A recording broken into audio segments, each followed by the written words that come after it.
negara itu gunanya supaya 3 hal pada manusia dan rakyatnya itu aman. Jadi pemerintah itu dibayar untuk mengamankan 3 hal. 1, nyawanya. Nomor 2, martabatnya. Nomor 3, harta bendanya. Di luar 3 itu nggak ada apa-apa. Nah sekarang kalau mau revolusi, ini mau ambil sebab yang mana ini?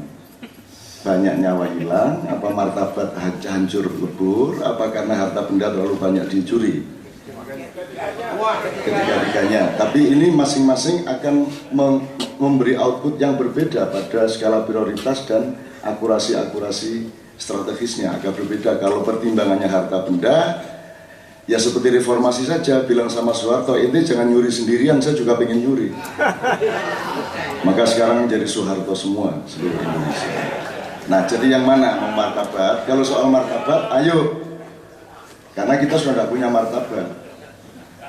Kita sudah mengalami peristiwa-peristiwa pemerintahan yang sangat menghina martabat manusia, sangat menghina akal sehat, sangat menghina. Gunanya sekolahan itu supaya jelas dia kerjaannya nanti. Kan gitu kan? Kalau dia sekolah ekonomi, dia ntar ngurusin ekonomi. Kalau dia sekolah peternakan, ntar ngurusin kambing dan ternak-ternak. Kalau sekolahnya IT, jangan ngurusin olahraga. Nah terus gunanya universitas apa? Nah, dulu Gus Dur yang merintis ini, ASHK, ahli fikih, ngurusin teknologi. Nah itu kalau Gus Dur enggak apa-apa karena dia wali ke-10. Nah, tapi kalau SBY kan bukan wali, dia kan hanya orang yang ingin melindungi supaya hambalang tidak melebar-lebar kerjanya. Maka ditaruhlah Rai Gedek itu di.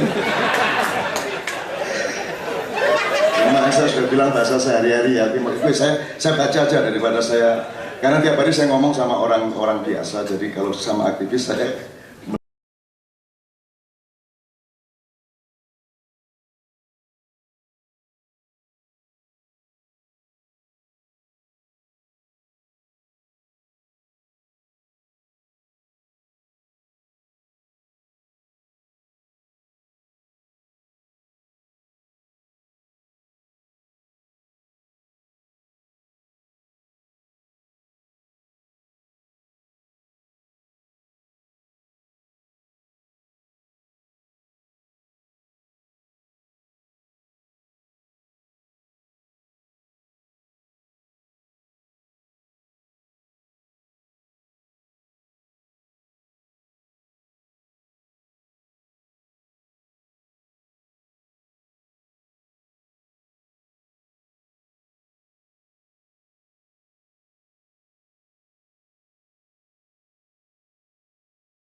mending saya kasih pointers. Yang pertama, judulnya 6 Jalan Revolusi. Aslinya 5, cuman di sini terus berpikir ada satu lagi. Pertama saya ingin ngomong buku ini dulu, ngomong merajut kembali Nusantara. Saya usul, ini Nusantara pada skala waktu yang mana? Nusantara sejak Angkatan 28, Nusantara sejak Demak, Mataram, atau sejak Mojopahit, atau sejak Sriwijaya, atau Ratu Sima, atau yang mana? Kan gitu, atau Nusantara Kus-Plus, Nusantara berapa, volume berapa? Jadi kalau mau ngomong merajut kembali Nusantara harus diperjelas dulu melalui penelitian yang objektif, diskusi para expert maupun diskusi publik untuk memastikan bangsa Indonesia ini satu. Harus dipastikan kita ini bangsa Garuda ataukah bangsa Emprit. 2, apakah kita ini bangsa besar ataukah bangsa kerdil.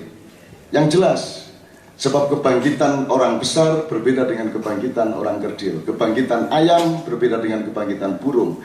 Kalau kamu tidak tahu kamu ayam atau burung, bagaimana cara bangkit? Sudah jelas kamu ayam mau terbang-terbang. Kan begitu kan? Kamu cacing mau menerkam-nerkam, kan begitu. Jadi orang Indonesia kehilangan dirinya dan tidak pernah mencari siapa dirinya. Jadi kalau mau merajut Nusantara kembali harus ada penelitian yang cukup panjang dan ada diskusi di semua lapisan. Nomor 3, kita ini bangsa merdeka ataukah bangsa jajahan? Amerika itu penjajah ataukah tangan panjang penjajah? Ada 3 tipu daya dunia, 3 tahap sejak lahirnya Isa. Tahap pertama, tidak terima Nabi Musa kok disaingin sama anak ajaib. Kalah populer Nabi Musa. Ini kan bayi tidak punya bapak bisa ngomong. Kan Nabi Musa kan paling cuma belah laut, itu pun kalau disuruh baleni sorenya tidak terbelah lautnya. Karena yang sakti Tuhan, bukan tongkatnya dan bukan Musa lah. Jadi dia kalah hebat sama Nabi Isa. Akhirnya cemburulah ini anak buahnya Musa. Terus akhirnya bikin rekayasa, memfitnah segala macam, berpuncak pada penyaliban Yesus Kristus. 37 tahun kemudian dibikin rapat setelah kenaikan Isa. Soalnya, loh setelah saya salib kok malah lebih populer. Kalah ini Musa. Oh, kan memang begitu hukum alam. Setelah video porno malah jadi hit. Noah. Kalau ingin jadi kiai dicium tangannya, zina dulu banyak-banyak, terus insaf jadi kiai baru populer. Gunanya Islam di muka bumi ini adalah khusus untuk para koruptor, begitu tertangkap pakai peci dan jilbab. Dan begitu diadili pakai tasbih, bunyinya asu.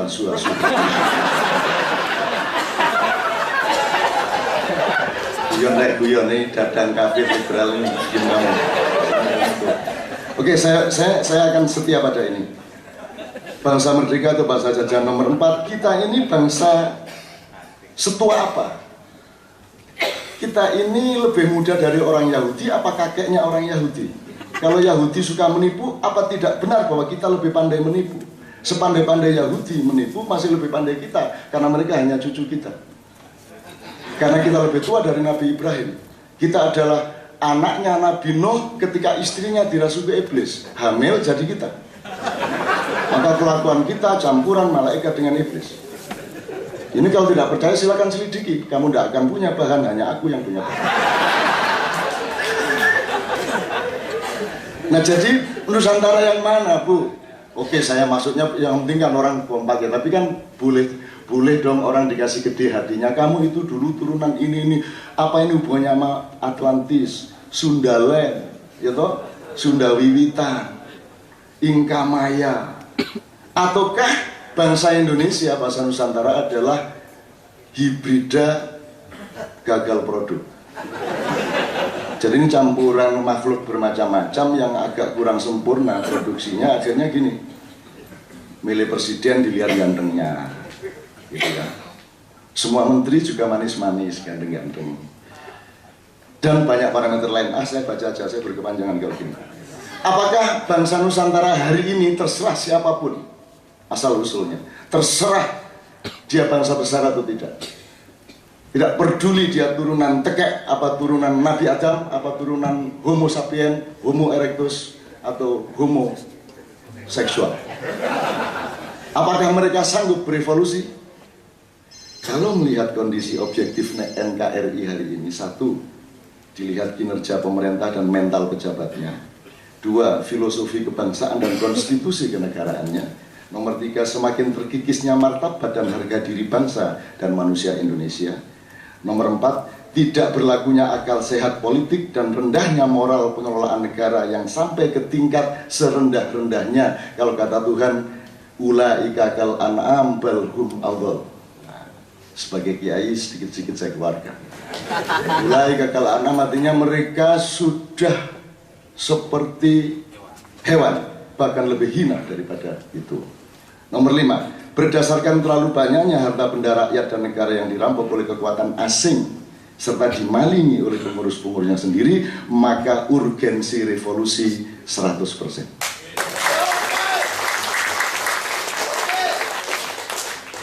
Oke sih. Tapi kalau melihat kualitas kelas menengah hari ini, terserah parameternya Pak Ivan nanti yang bisa merumuskan. Kalau melihat tingkat kerapuan otaknya masyarakat, kerapuan rasionalitas masyarakat, melihat subhat ideologi, subhat itu apa? Dan subhat itu ambigu. Subhat ideologi dan nasionalisme aktivis di berbagai level dan segmen. Nomor 4, mustahilnya lahir kepemimpinan nasional seperti disebut tadi melalui pintu sistem dan undang-undang perpolitikan yang ada sekarang, maka kan terjadinya revolusi di bawah 10%. Tapi kalau melihat potensi watak revolusioner radikal anarkisnya manusia dan bangsa Indonesia, maka sesungguhnya sangat tinggi kemungkinan untuk revolusi dalam waktu dekat. Karena manusia Indonesia adalah manusia yang paling radikal, paling revolusioner di muka bumi. Berani naik kereta api 200 orang tanpa pegangan, berani kawin tanpa pekerjaan, berani beranak lagi meskipun kredit motor belum beres. Puncaknya adalah SBY bisa jadi presiden. Itu keajaiban luar biasa menurut akal sehat. Tapi tangguhnya kehidupan rakyat, ngawurnya para pemimpin, ribu-ribu perilaku nekat dalam berbagai bentuk, bidang dan ranah nilai menunjukkan bangsa Indonesia selalu siap untuk membiarkan kebobrokan. Kan revolusioner namanya kan. Mestinya kalau orang kesakitan kan marah, ini enggak. Karena dia mampu revolusi atas dirinya. Rapo loro arep nopo. Silahkan menindas, saya nggak akan apa-apa. Kan revolusioner. Ayo Belanda datang lagi, daripada yang nindas SBY mending kamu sekalian. Belanda ayo sini, campur Arab, campur Amerika. Rakyat selalu siap untuk kehilangan negara.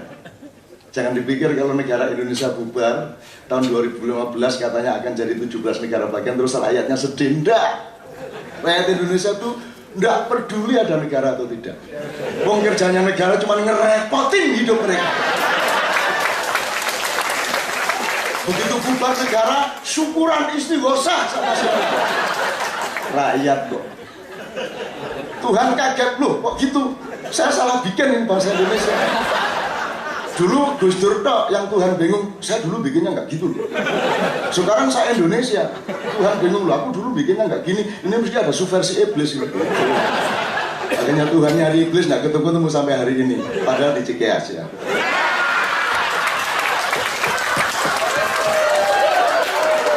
Bahkan rakyat siap dan tenang-tenang saja untuk menjadi bangsa dan negara setan, serta tidak kagum seandainya Indonesia ini menjadi negara malaikat. Karena orang Indonesia bisa menjadi setan, sedetik kemudian bisa menjadi malaikat. Jadi kalau Bang Hariman mau revolusi, rakyat siap. Nah, ini nanti halaman berikutnya soal ini. Jadi terserah mau revolusi karena alasan harta benda dicuri habis-habisan, ataukah alasan makin sirnanya martabat dan harga diri bangsa serta manusia Indonesia sampai terpuruk kerendahan dan kehinaan yang amat memalukan di mata dunia, atau karena perjuangan moral. Tapi ada 6 kemungkinan jalan revolusi. Satu, orang Madura, Mahfud MD, menunjukkan kemaduraannya. MPR sudah tidak berdaya, Mahkamah Konstitusi bisa dia bikin melakukan segala yang diperlukan oleh Hariman. Mahkamah Konstitusi menganulir sekian undang-undang dan konstitusi yang anti rakyat. Diumumkan ini tidak sah, harus ganti. Kalau tidak cocok, carok. Mahfud MD bisa bikin surat menganulir pemerintah bahwa Presiden SBY tidak sah, KPU masih syubhat, jadi tidak sah. Kalau ada revolusi dari Mahkamah Konstitusi dan kalau Mahfud berani, baru nanti saya angkat jadi presiden. Tapi kalau Mahfud tidak berani, ini jangan dipuji dulu. Buktikan Madura, Mahfud.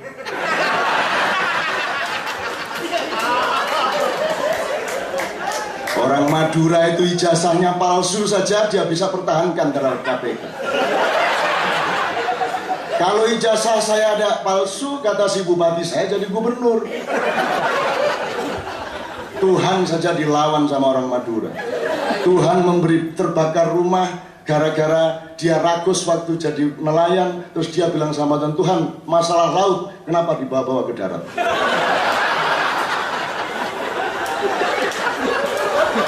Enggak jadi revolusi, ketawa dulu ini ya. Dua, Presiden SBY, siapa tahu ya, melakukan tindakan revolusioner atas dirinya dan negaranya, mengacu pada hayam wuruk yang membatasi dirinya berposisi sebagai kepala kerajaan atau kepala negara dan menyerahkan kepemimpinan pemerintahannya kepada Perdana Menteri yang namanya Gajah Mada. Terserah prosedur konstitusinya. Tapi SBY, saya tak jadi lambang negara saja. Saya minta, saya akan bikin Dewan Negara, semua orang-orang tua yang terpercaya bersama saya. Terus nanti saya angkat Perdana Menteri, pokoknya entah apa namanya yang ngurusin. Ini kalau SBY berani. Kalau enggak apa-apa. Wong ini juga iseng-iseng. Nomor 3, ini juga mungkin Anda tidak sangka, tapi saya optimis. Sesungguhnya alam pikiran rakyat, apa saja yang ada mengalir di saraf otaknya dan di kandungan hatinya, itu adalah produk dari media massa. Jadi sesungguhnya alat produksi sejarah yang yang primer, alat produksi sejarah yang primer itu terletak di genggaman tangan media massa. Jadi media massa punya potensi sangat besar untuk bikin revolusi. Kalau di langit ada lauhil mahfud, di bumi ada media massa. Maka rakyat bisa menyerahkan nasibnya kepada Yakub Utama, kepada Gunawan Muhammad, kepada Surya Paloh, kepada Haritanu, kepada Dahlan Iskan, kepada Hilang alias Ica, dan lain-lain, untuk segera direvolusi seradikal mungkin menuju Indonesia baru yang adil dan makmur serta disukai oleh Tuhan. Nah, ini juga khayal, tapi siapa tahu bisa gitu. Yang beneran ini nanti nomor 6. Nomor 4, pengumpulan tanda tangan sebanyak mungkin se-Indonesia mosi tidak percaya kepada undang-undang ini, kepada DPR ini, kepada pemerintah ini, dan pokoknya kita kumpulin sebanyak-banyaknya. Nanti pada waktu pemilu tidak ada keabsahan secara kuota untuk mengadakan pemilu dan seterusnya. Ini Bang Hariman yang satu-satunya bisa menjalankan. Pintu revolusi yang kelima adalah santet massal atau bunuh diri nasional. Tetapi yang paling aku andalkan hari ini, sehingga aku jauh-jauh terbang dari Pancor Mataram ke Cengkareng, alternatif yang paling nyata adalah Hariman Siregar is back to the street of revolution. Biarin pokoknya. Pokoknya Hariman kembali ke jalan dan tidak akan beranjak dari jalan yang dia injak itu sebelum tercapai revolusi. Assalamualaikum warahmatullahi wabarakatuh.